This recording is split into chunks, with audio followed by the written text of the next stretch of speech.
नमस्ते and welcome back to my channel. आज मैं अक्षत आपके सामने बात करने वाला हूँ वार्म अप के बारे में। वैसे तो आप जितने भी वर्कआउट करते हैं सभी वार्म अप करते ही होंगे, बट फिर भी मैंने काफ़ी सारे लोगों को देखा है जो वार्म अप के नाम पर सिर्फ 2-3 मूवमेंट करके अपना वर्कआउट स्टार्ट कर देते हैं, जो कि बहुत गलत है। तो आज हम थोड़ा इस बारे में जानेंगे कि वार्म अप करने के फ़ायदे क्या हैं और वार्म अप ना करने से आपको क्या नुकसान हो सकते हैं। और आज complete neck to warm up हम आपके सामने बताने वाले हैं। तो चलिए शुरू करते हैं। आइए, वार्म अप स्टार्ट करने के साथ में ही हम जानते हैं वार्म अप से होने वाले बेनिफिट्स और वार्म अप को ना करने की वजह से क्या नुकसान हमें हो सकता है, क्या इंजरीज हमें हो सकती है। थोड़ा बात करेंगे इनके बारे में। तो वार्म अप करने से हमारा बॉडी टेम्परेचर इंक्रीज हो जाता है, जिससे मसल्स और हमारे जॉइंट्स ज़्यादा फ्लेक्सिबल बन जाते हैं। और ध्यान रखिए, गरम मसल जो होता है हमारा, जब मसल गरम होता है तो वो ज़्यादा एफिशिएंटली काम करता है, जिससे इंजरी का रिस्क अपने आप ही कम हो जाता है।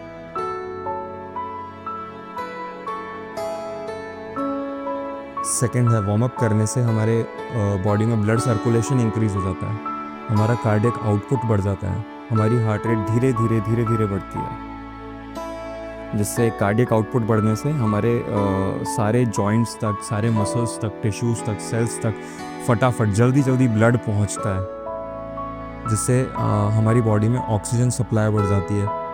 मसल्स तक, जॉइंट्स तक ऑक्सीजन ज़्यादा पहुंच पाता है, न्यूट्रिशन ज़्यादा पहुंच पाता है, जो स्ट्रेंथ देता है, हमारे मसल्स को स्ट्रेंथ देता है, हमारे जॉइंट्स को स्ट्रेंथ देता है।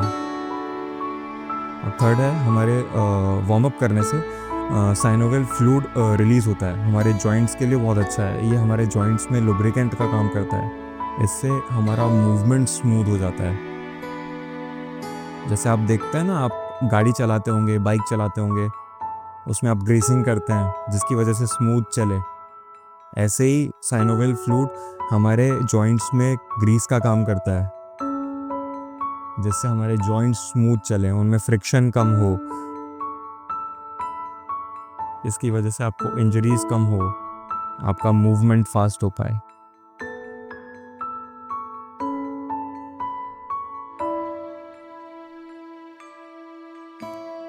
वार्म अप आपके नर्वस सिस्टम को भी एक्टिवेट करता है। नर्वस सिस्टम एक्टिवेट होने की वजह से क्या होता है, हमारा जो ब्रेन और बॉडी कोऑर्डिनेशन है वो इम्प्रूव होता है, हमारा रिएक्शन टाइम बढ़ जाता है, हमारा बैलेंस इम्प्रूव हो जाता है। ये भी हमें इंजरी से बचाता है। जैसे सपोज आप जिम में वेट्स लिफ्ट कर रहे हैं, वेट लिफ्ट करते में एकदम से आपका अगर बैलेंस आउट हो जाए या वेट गिरने लगे, इस टाइम पर अगर आपका रिएक्शन टाइम फास्ट है तो आप नॉर्मल कंडीशन से ज़्यादा बेहतर उसको संभाल सकते हैं, वेट को कंट्रोल कर सकते हैं, इंजरीज से बच सकते हैं, खुद भी बच सकते हैं, और अगर वो वेट किसी और के ऊपर गिरने वाला हो तो उसे भी बचा सकते हैं। तो हमेशा वार्म अप करें, ध्यान रखें। इसी तरह से अगर आप योगा भी कर रहे हैं, वहाँ पर अगर आप कोई बैलेंसिंग आसन कर रहे हैं जहाँ पर आपका बैलेंस बार बार आउट हो रहा है, लेकिन अगर आपने वार्म अप अच्छे से कर रखा है तो ध्यान रखो, यहाँ पर बैलेंस में भी आपको काफ़ी हेल्प मिलने वाली है।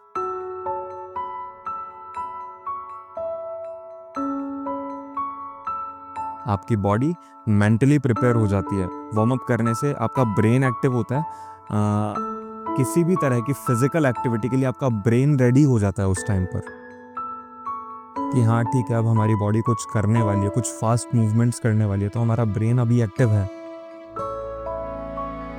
हमारा फोकस काफ़ी इंक्रीज हो जाता है, हमारी अलर्टनेस बढ़ जाती है।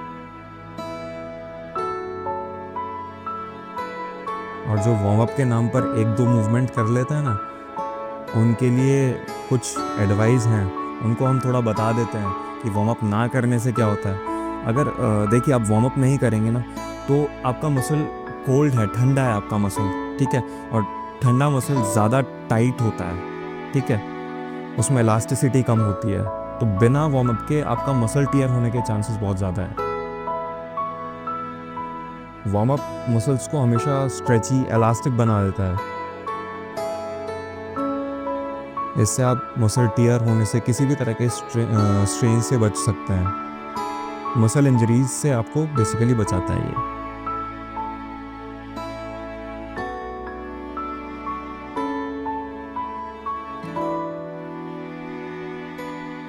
और जैसा मैंने आपको पहले बताया था, अगर लुब्रिकेशन प्रॉपर ना हो हमारे जॉइंट्स में, तो फ्रिक्शन की वजह से या ट्विस्टिंग या जर्किंग मूवमेंट में होने वाली जो इंजरीज होती है ना, आपको वो होने के चांसेस भी बहुत ज़्यादा बढ़ जाते हैं।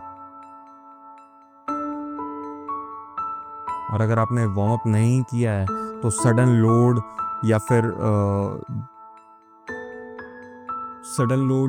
किसी भी तरह की अचानक से होने वाली एक्टिविटीज़ जो भी होती है ना, उनसे आपको प्रोटेक्शन नहीं मिल पाएगा।